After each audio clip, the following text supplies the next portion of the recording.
영화 연평해전의 흥행 열기가 여전히 식지 않고 있습니다. 개봉한 지 한 달이 다 돼가고 있지만 입소문을 타고 여전히 관객몰이를 하고 있는데요. 이처럼 사람들이 영화 연평해전에 열광하는 이유 무엇일까요?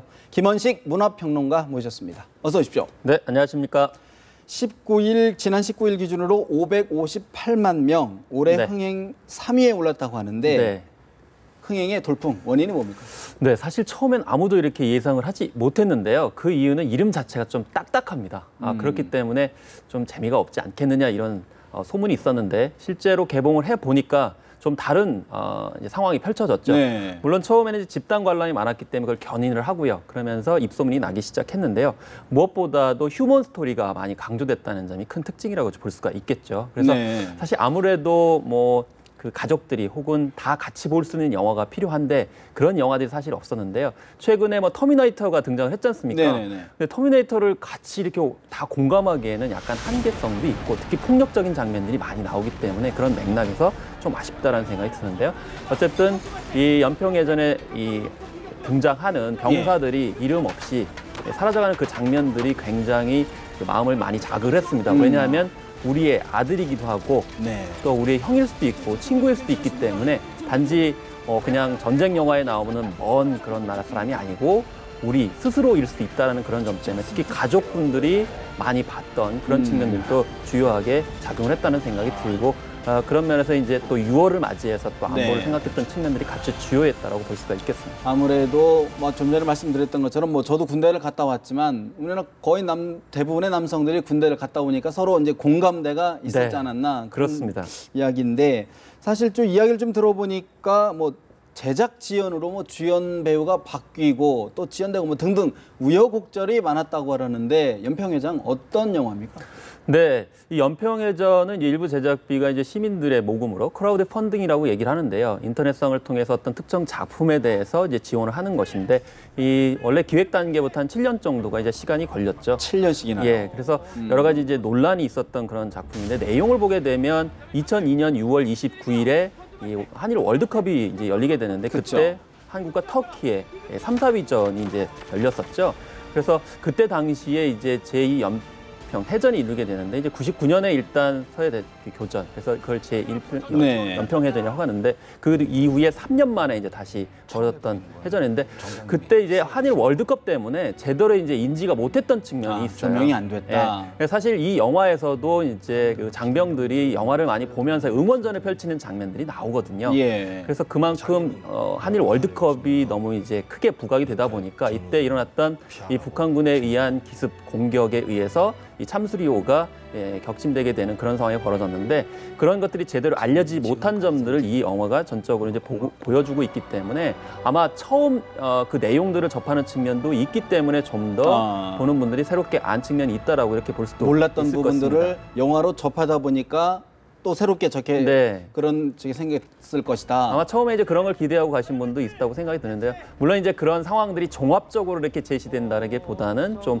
휴먼 스토리 쪽에 초점이 더 맞춰져 있는 영화라고 볼 수가 있겠습니다. 그래서 이때 6명의 이제 사망자가 이제 났었던 그런 측면이고 19명이 다쳤었는데요. 그래서 이 6명 중에서도 3명, 그래서 당시에 윤영아 대위라든지 박동혁 성병이라든지 그리고 한상국 중사의 이야기들을 이제 다루고 있거든요. 그래서 세 사람이 그 내무실 혹은 그 함정 안에서 그 이야기를 펼쳐가는 와중에 이 중반 이후에 어떻게 이 공격을 받았는지가 구체적으로 나오는 그런 영화가 되겠습니다. 사실 저는 아직 연평해전을 관람하지는 못했는데요. 결국은 쭉 이야기를 들어보면 영화의 핵심 주제는 휴머니즘, 어떤 전쟁 그 교전 속에서도 어떤 휴머니즘이 어떤 핵심 키워드로 좀 관통하고 있는 것 같은데 우리 국민들이 이런 휴머니즘에 열광하는, 좀 호응하는 이유는 어떻게 분석하십니까? 네, 사실 이 연평해전은 전에 그 변호인이라는 영화를 만들었던 제작사에서 이제 다시 만든 작품이거든요. 그래서 그만큼 그때 1000만 관객이 이제 돌파하기도 했었는데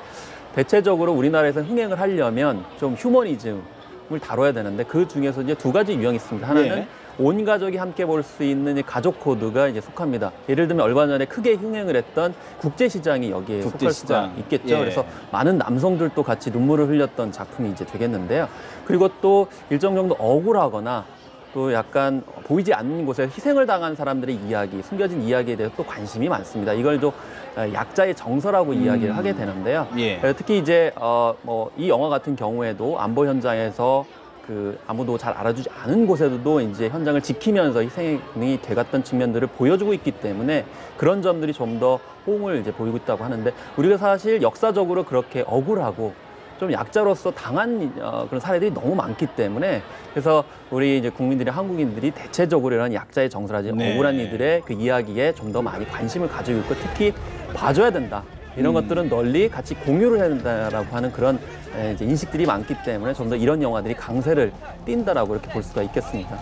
사실 그러면 좀 이게 아까 처음에 말씀하셨던 것처럼 이제 단체 관람들도 있고 또 일본 기관이라든가 이쪽에서 좀 이렇게 계속 여러 명이 몰려가서 좀 하는 부분들이 있지 않습니까? 근데 그런 부분에 일부에서는 좀 거부감을 갖고 계시는 분들도 있지 않습니까? 어떻게 보십니까? 그래서 이제 이 부분에 있어서는 단체 관람을 했기 때문에 처음에 그 어떤 관객 수를 좀 많이 좌우를 했다라는 지적들이 일단 있습니다. 그래서 영화를 보게 되면 대체적으로 자기가 스스로 이제 가야 되는 측면이 있지만, 때에 따라서는 그 어떤 객관적 사항을 좀 더 알고 싶은 그런 측면에서 조금 봐줘야 될 영화도 있다고 생각이 듭니다. 그래서 우리가 역사적 사건을 다룰 때는 좀 종합적, 객관적으로 보여줄 필요가 있거든요. 그래서 예. 영화도 이제 마찬가지로 그런 면에서 혹시나 연평해전에 대해서 우리가 좀 알고 이제 있지 못한 점이 있는 것은 아닌가, 또 그 현장에서 정말 그 장면들이 어떤 희생당한 측면들에 대해서 좀 더 알아야 되지 않겠는가, 뭐 이런 점들은 좀 공론화될 필요성이 있다라고 이제 생각이 듭니다. 그래서 우리가 이제 안보라는 것도 결국에는 그게 기본으로 있어야 되고요. 예. 그 차원에서 좀 더 다양한 면모들이 이제 보여줘야 되겠다는 측면에서 한 번쯤 생각해볼 계기를 제공했다고 생각이 듭니다. 근데 또 일부에서는 이게 이제 사실을 영화이긴 합니다만 픽션이겠지